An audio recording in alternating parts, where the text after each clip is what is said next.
Hey guys, this is Rob from the Off-Grid Tiny House, broadcasting live from inside the Off-Grid Tiny House. Today I wanted to focus on my top 5 mistakes while building this budget off-the-grid tiny house. Now, number 1 on my list is I should have installed larger windows.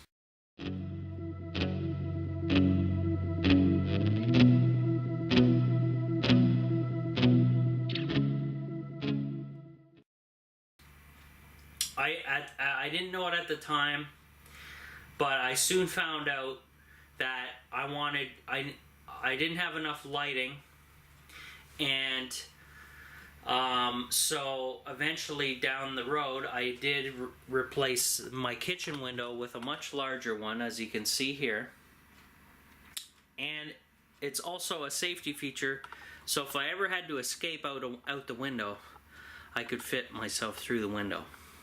Now let me take you on a little walk here and I'll show you the size of my original windows. I have 2 of these small ones here. You can see quite a difference between the one I just showed you. I could maybe get out of there, but with a lot of scrapes, bruises, and a heck of a time. Sorry about the lighting, by the way. Yeah, so that was my number 1 top 5 mistakes on this build, on this budget build of the tiny house. Now number 2, we're gonna bring you to number 2 now, and number 2 is connected to the window situation. When I first started this project, I originally wanted for insulation the entire building, the entire structure insulated with spray foam insulation.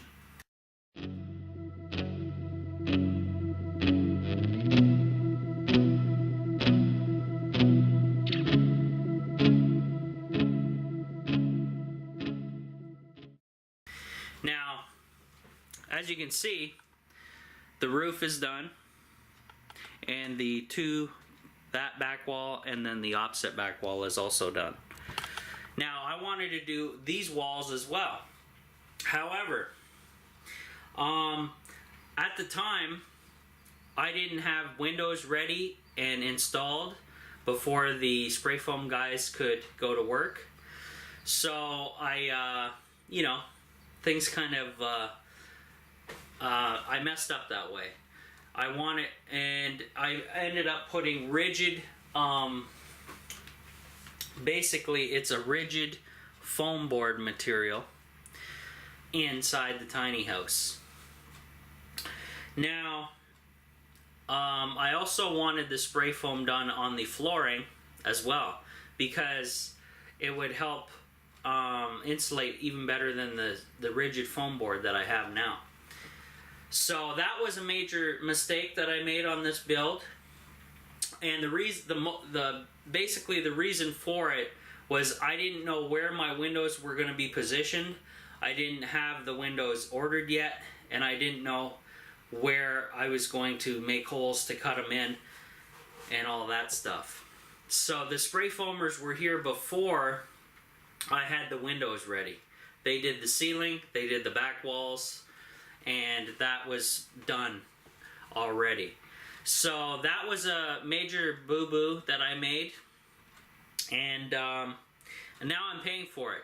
I have an off-gassing smell coming from the foam board insulation. That's the only place I can figure where I am having that smell come from.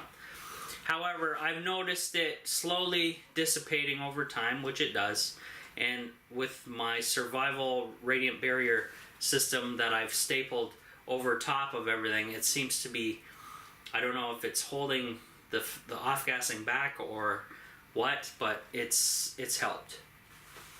Okay,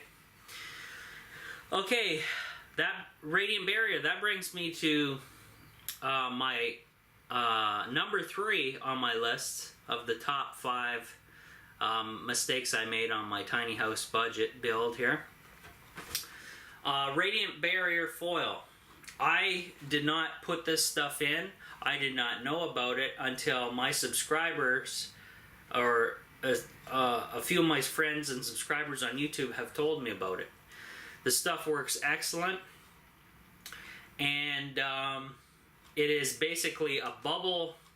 When you get a package in the mail from like a UPS and it's wrapped in that plastic wrap that has bubbles in it that you can actually pop and for fun and stuff, it's that material, but it's got a luminized coating on both sides. So when the sun hits it, it's a shiny material, so it diverts the sunlight back and any type of heat source that you can't see with your own eyes.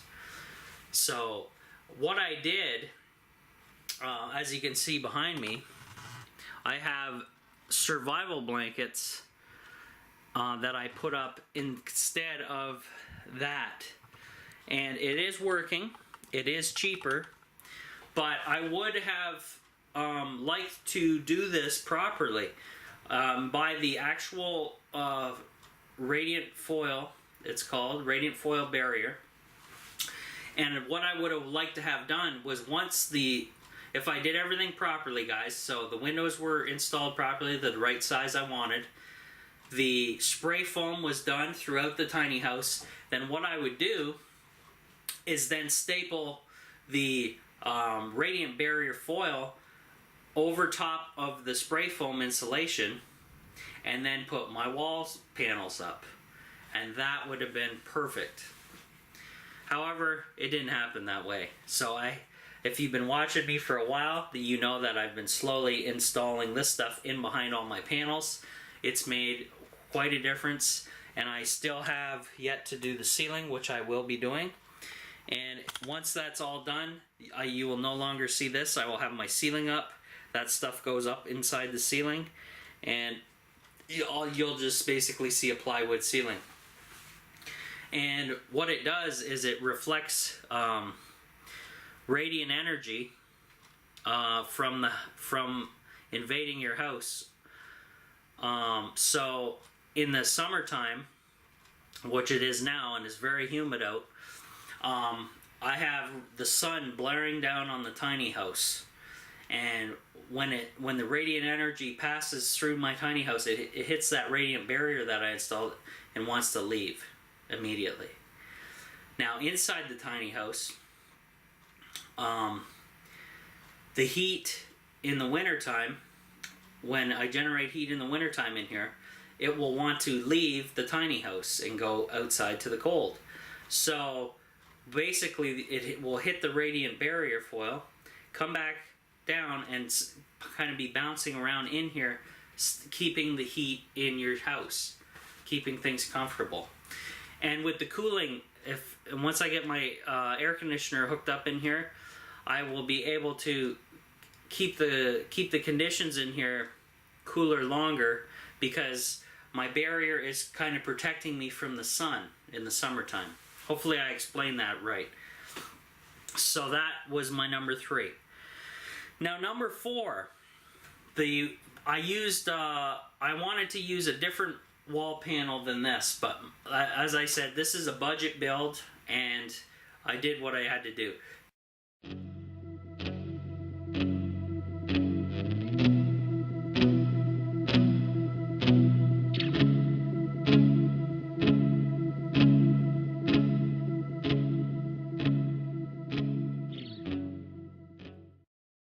This is 1/4-inch plywood that's been painted white with a mold-proof paint, mold-resistant or mold-proof paint.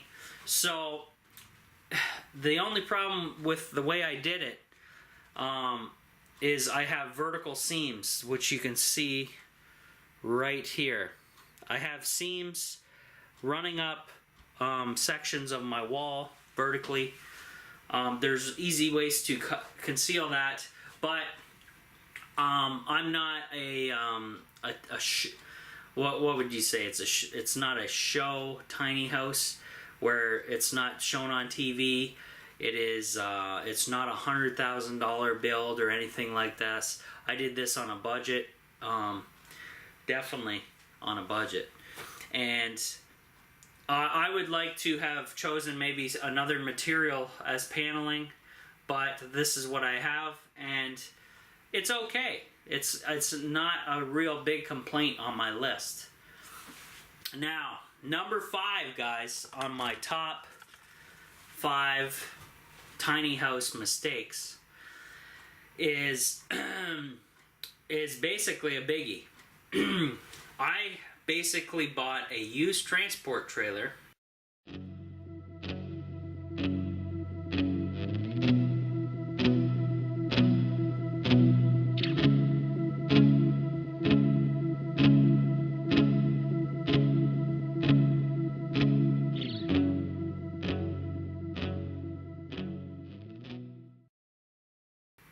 for $2,000, and it was safetied when I bought it, of course, because that's the way you have to do it. And it had its shell, so it had walls, a roof, floor, and the frame, right? So I basically built a top of that and made it better. However, there are codes that I must follow for vehicles. So because this is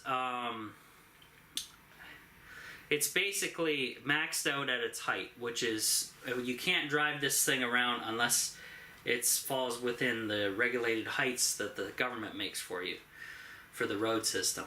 So this is at 13 feet 2 inches, the height of my tiny house from ground level to the top of the roof, and it's a flat roof.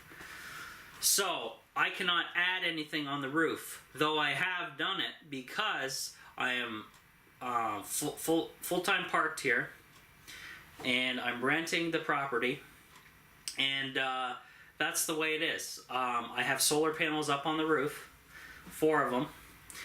I definitely exceed the height limits for driving this around, so this trailer does not move from this location. I just pay rent, everything's happy, no one bugs me. However, my number 5, guys, is I should have bought a flatbed trailer that was used, and then I could have built from scratch all the way up, had build my own walls, everything like that, build a nice angle roof so I could put all my solar panels up, capture rainwater easily, more easily than it is here. It's pretty difficult to do, and then that way it would have been a perfect project. However, I must have not been thinking at the time, because I could have stayed within. I could have stayed well under the 13-foot limit. I could have went to 12. Let's say I went to 12 feet tall, and then had a little angled pitch. I could have put all my panels up, rain catchment, everything, no issues, and could be driven and moved around with nothing to worry about on the roof. I should have done it that way. That's my major top 5 mistake from this tiny house. So in the future, if I was to do this over, that's what I would do. I would get a flatbed and build everything from scratch. My walls, my framing, my roof, trusses, system, everything like that. I'd have to lock it in very well to the frame of the flatbed trailer, but I would stay well under the maximum height limits. That way I have no issues by government or regulations or anything. I'm well within the limits, so that way I could, if I ever had to move it, I could move it easily with no ifs, ands, or buts. Okay? So that concludes my top 5 mistakes on the off-grid tiny house, guys. So hopefully you guys can learn from this if you're deciding to possibly build your own tiny house. Definitely learn from my mistakes. My tiny house is quite large. It is a transport trailer that is 48 feet long, and I have basically 9-foot tall ceilings in here. I do not require a loft or anything because I have tons of walking room. Here's my bed. I'm gonna walk you around. I built just a small wall, divider wall. Massive storage in here. It's kind of junky, guys. Forgive me on that. I'm storing boxes in here for my accountant, which pays half of my rent for a year to stay here, which is nice. And you can see I got a bunch of junk piled up and radiant foil there. You can see my spray foam. And I have a nice lighting system, solar lighting system here. That actually, that radiant foil reflects light very nicely, as you can tell. Works great at night. All LEDs. I have an elliptical machine in my tiny house. How many tiny houses do you see with an elliptical machine? I have a nice bamboo countertop kitchen area. Got my plants. Got my nice big window. I have my little kitchen area that I made up here. And then I have some storage. I have a little entertainment set up here. That's just temporary. This is not how this is how I have it set up for now. I have a propane gas fireplace here set up with a nice radiant barrier wall as well, exiting the house. I have my Panda washing machine that I can eventually run off of solar. I have another laundry sink. I have a tankless hot water tank. I even have an aerial in here. It's ugly, I know, but it gives me free television. I have a shower, another window, 2 large IBC tote containers that will hold 265 gallons a piece, if I remember, and I have them plumbed so they gravity feed without electricity my kitchen and sink here. And I also have my composting toilet and the divider wall here that contains all my, this divider wall here has all my solar power and off-grid batteries at the bottom. I also have my propane gas connections here. It's all hidden behind this paneling wall, so I don't have to look at the ugliness over here, guys. As you can tell, when I step out of the room, I just barely see part of the ugly area. I can see my shower, and it looks fairly good from this side, right? So this is my large tiny house, and hopefully you enjoyed my top 5 biggest mistakes on my tiny house build. This was a budget build. I've never built tiny houses before. I've never done a project to this size before, but I did it myself. Occasionally had help from my dad. Appreciate it. And it was an experiment, and I think it came out well. I'm just slowly going to finish the tiny house off with getting the ceiling done, running wires, getting more solar panels up, getting a large battery bank, and then I should be pretty good. I also am thinking about putting a wood stove in and possibly a small wind turbine to get things really moving here. But that's all future plans. But for now, guys, this is what I have, and I'm living with it. I enjoy the tiny house quite a bit, and hopefully this helps you guys with your project, your build. It doesn't have to be my size at all, but just consider, get that spray foam. The rigid foam board has off-gassing. You'll smell it every time you open the door up. Get that radiant barrier foil in. That's a must. That's you got to do that, guys. You got to get radiant foil in. That stuff works very well. It was basically given that information by my friends online that are subscribed to me, and it worked very well. However, I found a happy medium using the cheaper survival blanket stuff. And yeah, guys, just take my research, or take my mistakes, learn from them, go from there, make your own project, and you can do it. It's not bad if you set aside the money ahead of time, which I didn't do. I was on a heavy budget with this project, so that's probably why a lot of these mistakes came up. But get a decent plan together, guys, if you're gonna do this. And hopefully this helps. This is Rob from the Off-Grid Tiny House checking out. We will see you on the next video.